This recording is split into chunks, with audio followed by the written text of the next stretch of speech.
encontro seja um encontro muito especial, cheio de iluminações divinas, onde cada um pode depois voltar diferente para casa e onde juntos descobrimos aquele que Deus quer para nós. Porque a única coisa que permanece para a eternidade é a vontade de Deus. Agora, para isto acontece, não depende só quem deve falar.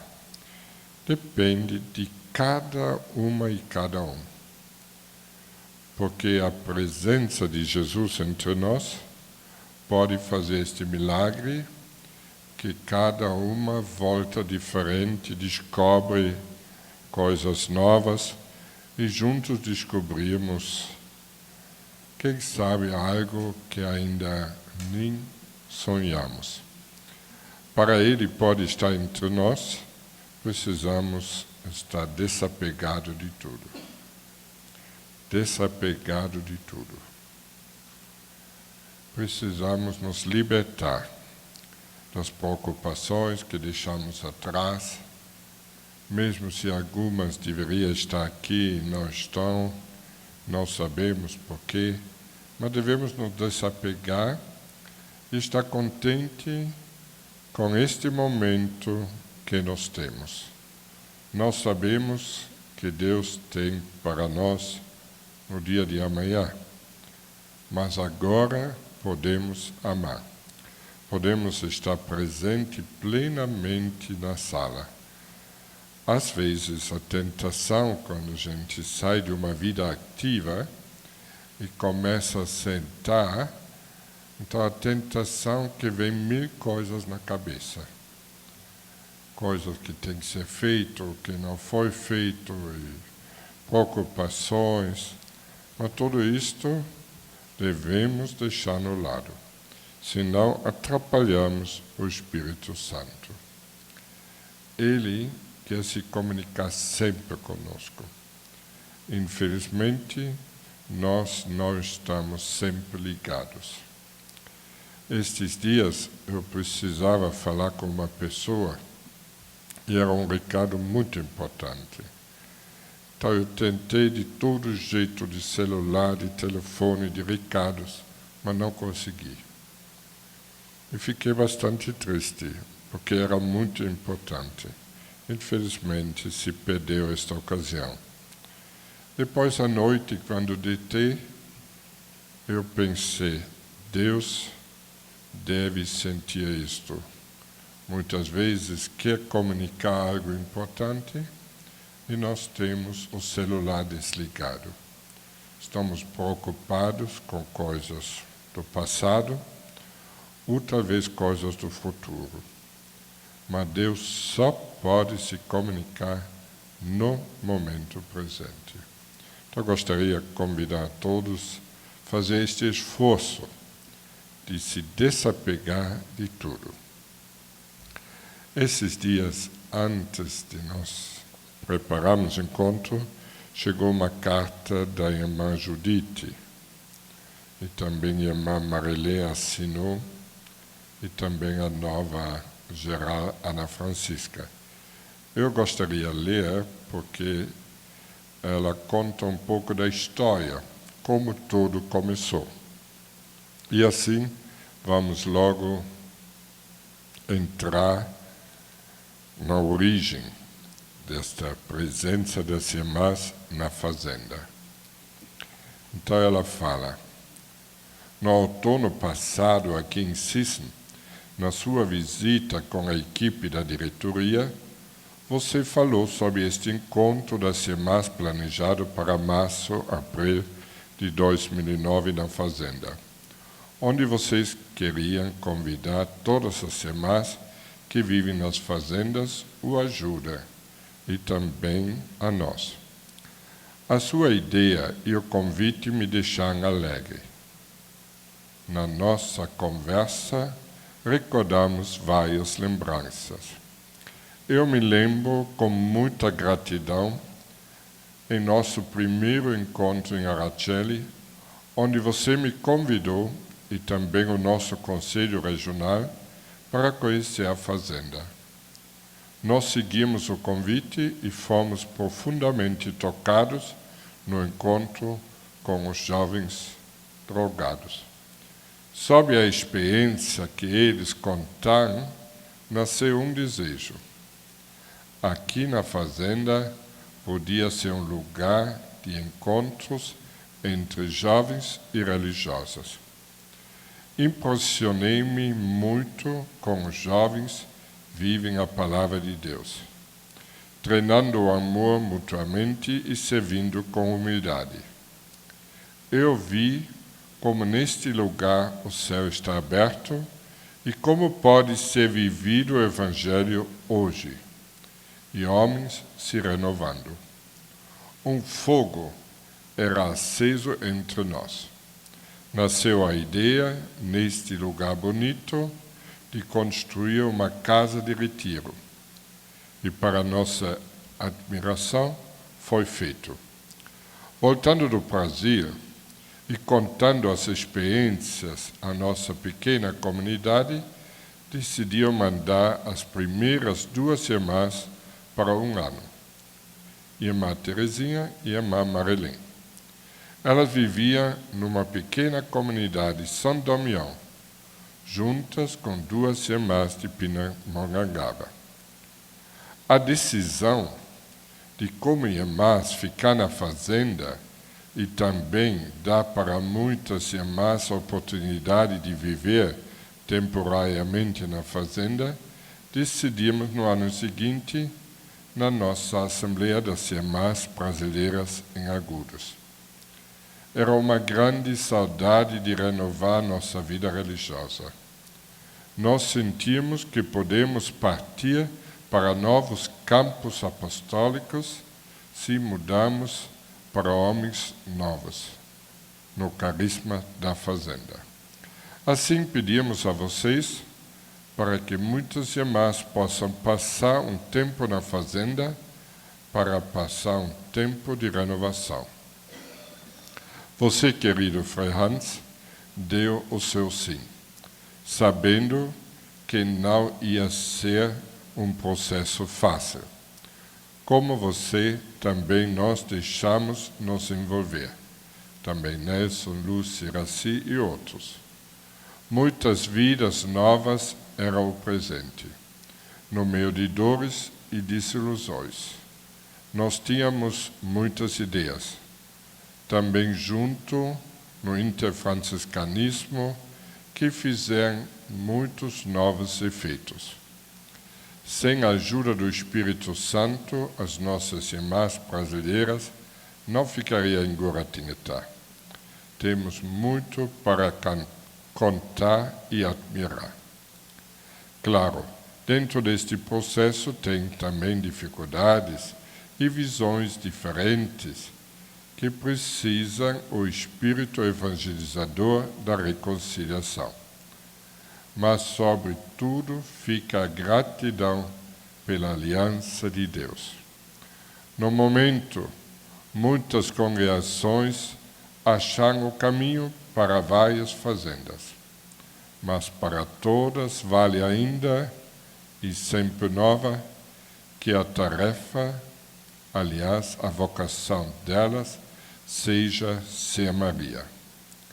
Esta é uma realidade que confirmam os jovens das fazendas para as irmãs. Se o Brasil fosse mais perto, quase um pulinho de gato, eu queria, com muita alegria, participar deste encontro. Como não pode ser, só tem um outro método de ficar em união com vocês. Junto com muitas irmãs, queremos pedir a bênção do céu sobre este encontro e que ele fortaleça muitas vocações e desperte muitas novas vocações. O Espírito Santo seja luz para todos, os seus caminhos com as irmãs nas fazendas. O nosso tempo precisa um sinal de unidade. Um abraço a todos de todo o coração. A irmã Judite e a irmã Marilene assinou. Depois a irmã Francisca escreve: como eu infelizmente não podia participar neste encontro, aliás, que eu gostaria muito, também vou acompanhar estes desejos da irmã Judite e irmã Marilene e desejo também a bênção de Deus, com alegria antecipado do nosso encontro de coração, irmã Ana Francisca. Ela vem nos próximos dias para visitar a congregação. Então, a irmã Judite lembra nesta carta um pouco o início. Foi realmente o Espírito Santo que abriu as portas, fez que começamos juntos, trabalhamos juntos, e tantas outras congregações depois sentiam a mesma coisa. Agora, muitos me dizem, nós gostaríamos de mandar mais irmãs, mas infelizmente não temos vocações. E até algumas irmãs, principalmente as provinciais, nos escrevem e dizem: não sabemos como manter a presença das irmãs nas fazendas. Realmente, a vida religiosa passa por uma grande crise de vocações. Mas isto, eu penso, é compreensível, porque precisamos entender, para entrar na vida religiosa, precisa uma certa maturidade, precisa ter uma capacidade de amar e ter uma maturidade de tomar uma decisão definitiva, dizendo: eu quero ser religiosa por toda a minha vida. E para isto precisaria ser maduro. E a juventude hoje tem idade, tem muitas informações via internet, televisão e tudo, mas não tem maturidade espiritual. Se nós olharmos um pouco no nosso tempo, eu penso todos já temos uma certa idade, no nosso tempo tínhamos muitas pessoas que nos formaram. Primeiro, papai e mamãe. Os pais eram unidos e nos educaram firme, com clareza. Também, se era necessário, com algumas tapas. Corrigiam. Depois, a maioria deve ter muitos irmãos. Naquele tempo, a gente tinha famílias maiores. Quanta coisa a gente aprendeu com os irmãos. As coisas básicas da fé. Dividir, brigar e recomeçar, compreender o outro, o diálogo. Quanta coisa a gente aprendeu com os irmãos. Depois, a igreja também era presente na vida. E menos eu me lembro quanto nosso pároco era rígido. Também ele tinha coragem de dar uma tapa quando era necessário. E todos fomos educados para ir naquela linha. E nem podemos esquecer as escolas. A professora e o professor, menos no meu tempo, na minha aldeia, lá na cidade, era uma autoridade. Ele tinha direito de corrigir, de chamar, de castigar, de fazer que a gente entrava na linha. Era muito sério. Por isso, chegou uma certa idade, a gente aprendeu de amar e aprendeu já se doar, também abraçar as cruzes, e éramos capazes de tomar uma decisão definitiva: eu quero ser isto por toda a minha vida. E não tinha nem a possibilidade de imaginar: amanhã vou para trás. Porque era claro que era definitiva. Se olharmos para os jovens hoje, não tem muitas vezes aquela família. Os pais, muitos são separados. Depois, muitos não têm irmãos com que aprender, são às vezes filhos únicos. A igreja diz: segue a tua consciência. Ela também fica muito distante na formação. Não tem mais tantas escolas, etc. E na escola nem se fala. O professor não pode nem reprovar, não pode falar nada, e aí se puxa a orelha, pode ficar até preso. Então chegou um ponto extremo que o aluno pode fazer o que quiser. Então ele chega numa certa idade e não consegue se definir, nem para o casamento. Então ele diz: vamos viver junto. Se dá certo, vamos ver. Se não, paciência. E assim também na vida religiosa: não, eu não sei, toda a vida. O Espírito Santo, que encontra-se diante desse estudo, que ele fez? Fez nascer novas comunidades. Comunidades como Canção Nova, Shalom, Obra de Maria e tantos, são 200, 300 que nasceram nos últimos anos. Nós também somos uma nova comunidade, a família da esperança. E nestas comunidades, o jovem entra sem precisar definir se vai casar ou não vai casar. Ele entra com todos os seus problemas, com todas as suas fraquezas, passado, com tudo como ele é. Entra e começa a fazer a experiência para realmente acontecer isto. Quando estivemos em Angola e visitamos também as Irmãs Clarissas, e lá tem um convento muito grande, 44 Clarissas. Num certo momento falamos da nossa experiência, desta intenção de abrir a nova fazenda, onde espontaneamente uma irmã disse: mas não pode fazer um mosteiro lá para nós abrirmos um mosteiro? Eu disse: não tive coragem de pedir, mas sem dúvida pode, né? Então elas mesmas sentem o desejo. E assim a gente reza e pede a Deus que sempre mais congregações tenham a coragem de deixar talvez uma outra coisa e se lançar numa experiência nova. Mas esta experiência tem que se compreender como uma missão, uma tarefa da igreja, não como uma congregação sozinho.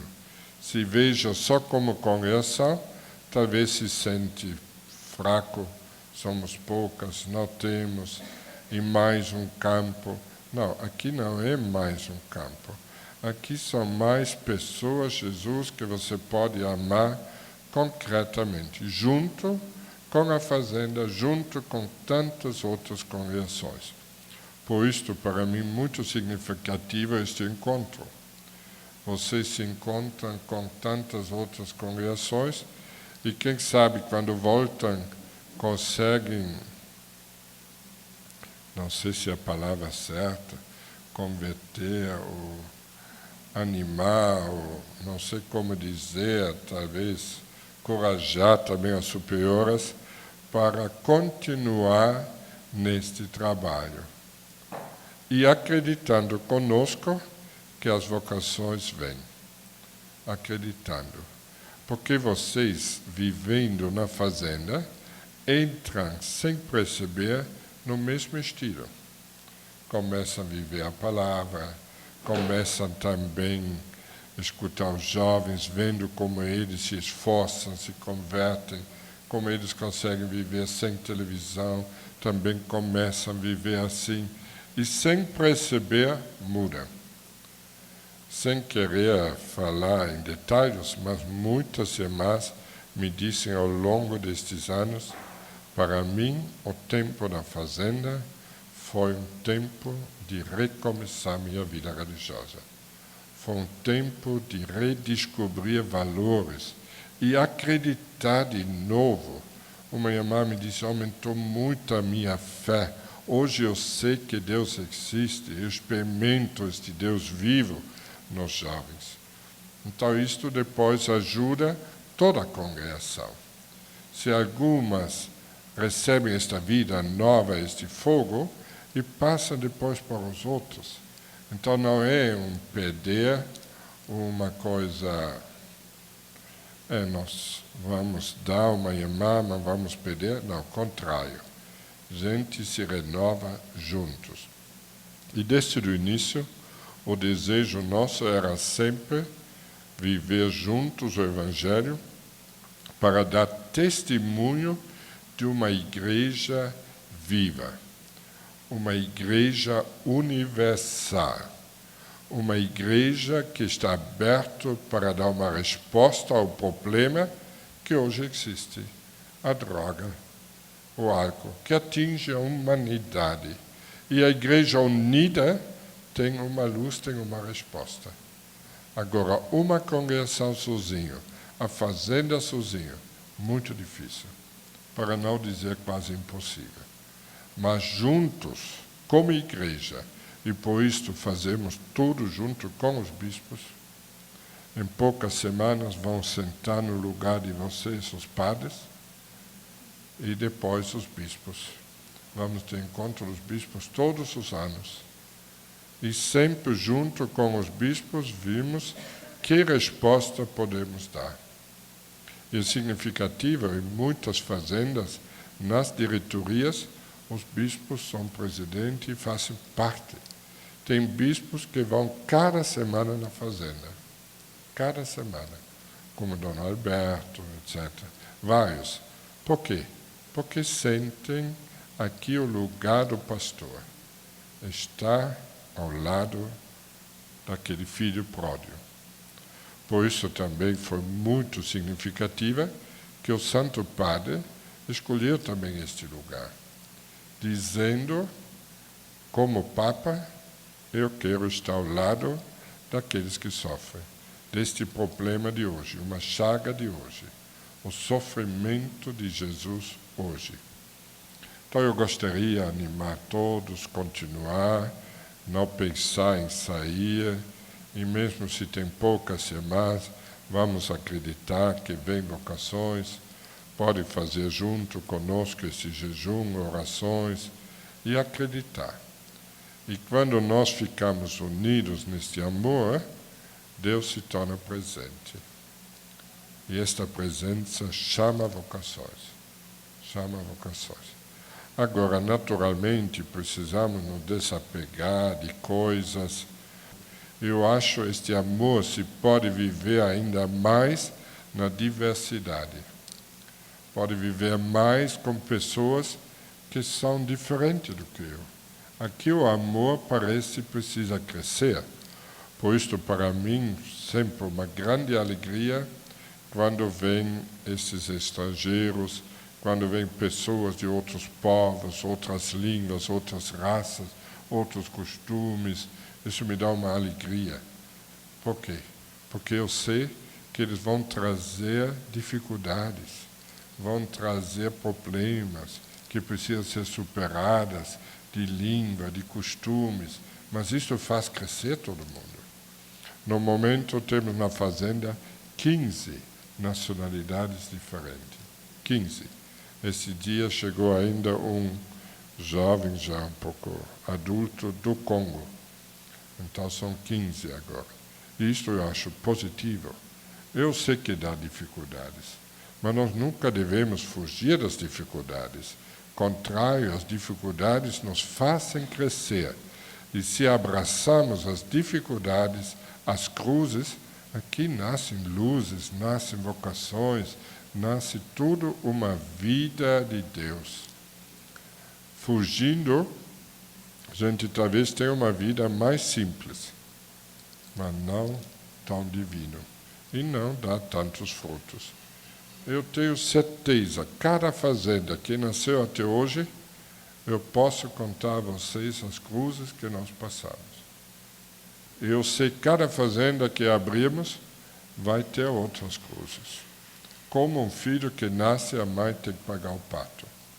Hoje somos muitos que ajudam de gerar esta vida e oferecem. Isso não tenho dúvida. Também este encontro, quem está pagando é Maria Irgunda, não tenho dúvida. Porque poucos dias atrás, quando ela ainda falava, eu visitei ela no convento, quando ela queria falar, eu pedi a ela que desse todo o sofrimento para este encontro. Ela disse sim. Também pedi a ela, Irgundo, quando está no céu, pode pedir vocações? Ela disse sim, porque ela sempre vibrava com as vocações, trabalhava na formação. E para minha surpresa, poucos dias, 2 dias, 3 dias depois, agora no hospital já está sem falar, está realmente pagando este encontro, não tenho dúvida. Por isto, podemos ficar tranquilos, vai ser uma graça especial. Mas assim cada fazenda se paga.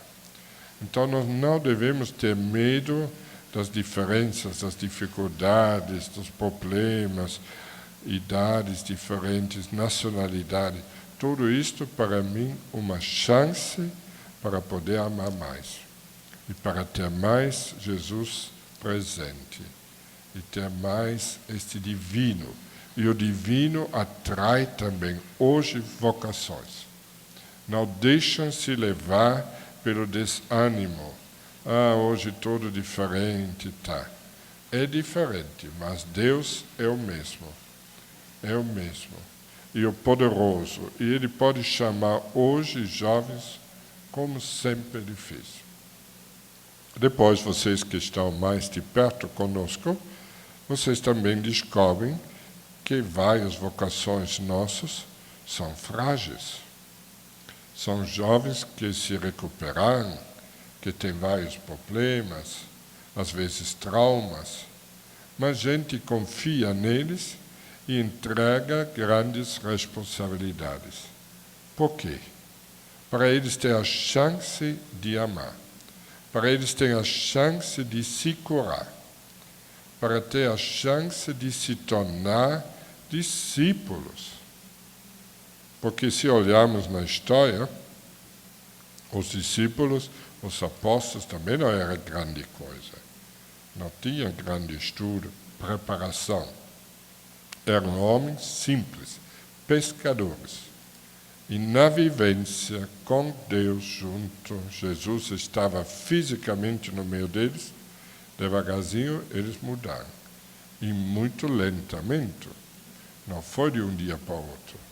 Até Jesus às vezes disse, puxa vida, quanto tempo estou com vocês e vocês não sabem?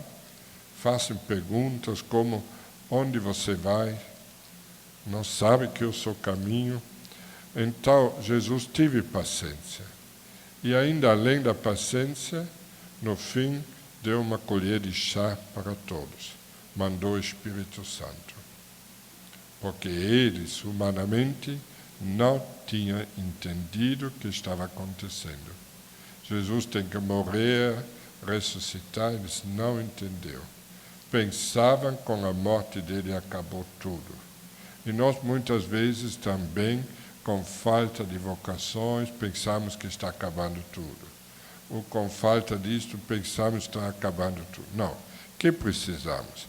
Precisamos nos abrir para o Espírito Santo, receber o Espírito Santo e ter coragem, como eles tiveram depois de ter recebido, e se lançar, e falar, e estavam dispostos de sofrer, ficar presos, e começar a falar de novo.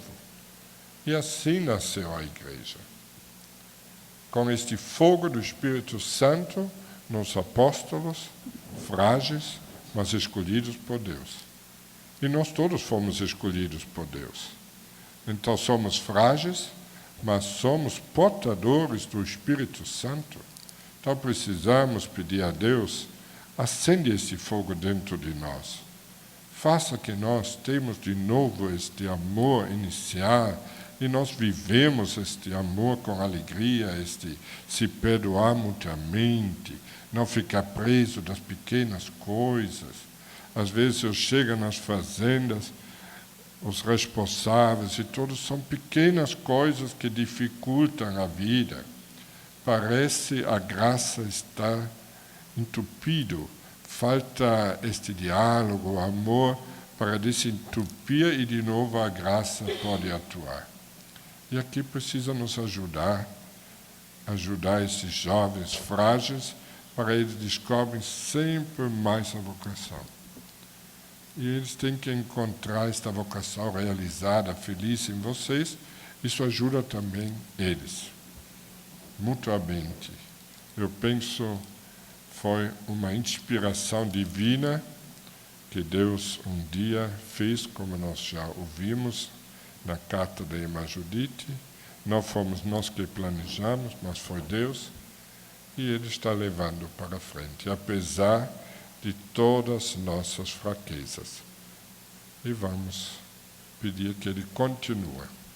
Se Deus quiser, ano que vem, quem sabe somos os dobro aqui, né? Tem mais irmãs, tem mais congregações, mais fazendas, mais vocações. Acreditamos. Se Deus quer, para Ele nada é impossível. Tá bom? Muito obrigado.